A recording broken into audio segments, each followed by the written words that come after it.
A Dance to the Music of Time by Anthony Powell. A Dance to the Music of Time is actually the name of a series of 12 novels that go together. I've got them in the Folio Society. There are 4 slipcovers. They're plain blue slipcovers. I'll put them aside for now. And it comes in 4 books. Each book has 3 novels in it. So it's big, relatively big. The spines look like this. Anthony Powell, A Dance to the Music of Time. This one has 4 stars because it's the 4th book. And you should see, well, maybe you can see, how the illustrations show the change in time, because this is a chronological book. It starts when, at one period of time, goes through a war, well, not quite yet in the war, and then I suppose this is the war, and then afterwards. Let's just take a look at one of them. So this is the first one. You see it only has 1 dot. It follows this guy. He begins in, it's actually in either elementary school or early high school. I can't quite remember.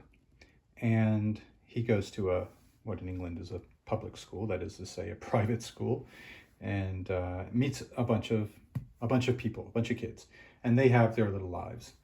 And it ends with him being a much older man, and throughout the stories, he's lived his own life, but it's a dance to the music of time. So different people that he knew along the way come into his life, go out of his life, come into his life, go out of his life.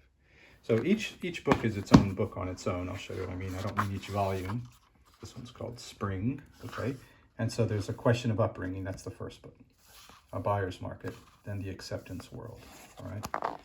And so he starts off with these kids around his own age, teenagers, and then, you know, what happens to them. And then they all sort of grow up a little bit. And someone that he knew in school, most of those people he doesn't really see again. But then sometimes, oh, what's that guy doing? Oh, he's involved in this. And they meet with him again. It's very much the way that life actually works.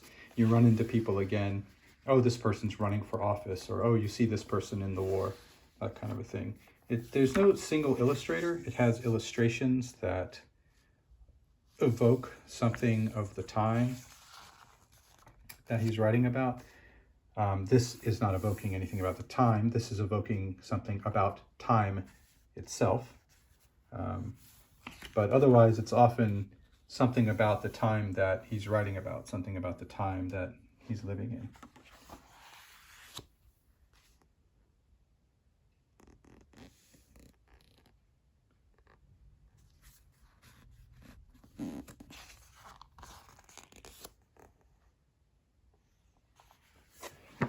And so, 3 books in each, adding up to a 12-book cycle.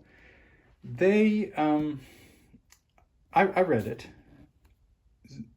They can be challenging sometimes. He's very literate. He's a very literate writer.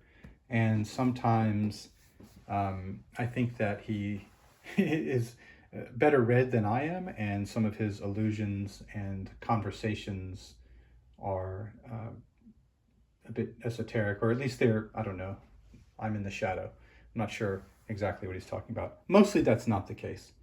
And mostly it's not like that, but just sometimes it is. And it's very interesting to see the people in his life and how they turn out. You know, you're with these people for a long time, okay? You're with the protagonist anyway, the whole way through. And a lot of the other people that he meets, as I say, he meets them, he becomes friendly with them, they go off onto their own lives, and then they come back into his life and they meet again. And it's pretty interesting. If you have an inclination to read a 12-novel cycle, you should look it up. Anthony Powell, A Dance to the Music of Time.